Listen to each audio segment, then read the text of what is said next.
Mukaweefube w'okutumbula ebyobuyonjo n'ebyobulamu mu ggwanga, abatuuze b'e Mutundwe bavuddeyo ne bakola bulungi bwansi okusobola okulwanisa endwadde eziva ku bukyafu mu kitundu kyabwe nga bafuuyira ebiku wamu n'ebiyenje mu mayumba ssaako ne kaabuyonjo.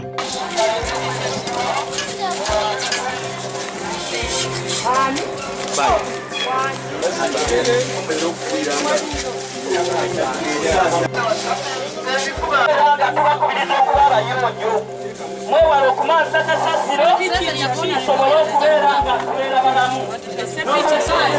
Bano nga bakulembeddwamu abakulembeze b'ekitundu okuli Ejuana Nasolo batandikidde mu kulambula enju ku nju wakati mu kubategeeza nga bwe bafuuyira amayumba naddala agaabo agasuubira okubaamu obukyafu n'ebiku, n'oluvannyuma beeyongeddeyo ne bafuuyira emyala emikyafu ssaako ne kaabuyonjo ezisuubira okuvaamu ebiwuka ebirwaza abantu.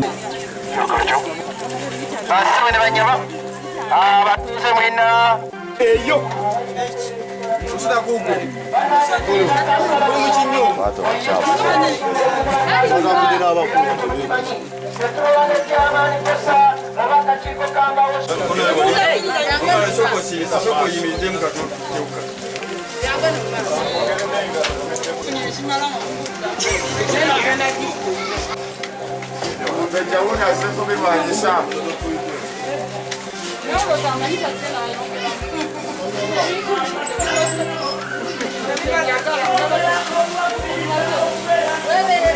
bo abatuuze basiimye enteekateeka ezikolebwa abakulembeze baabwe.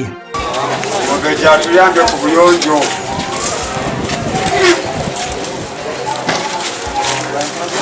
Ku lwa MRU TV, Kasozi Abudu yakusakidde eggulire lino. Mwewale okumansa kasasiro kisobola okubeera nga tubeera balamu.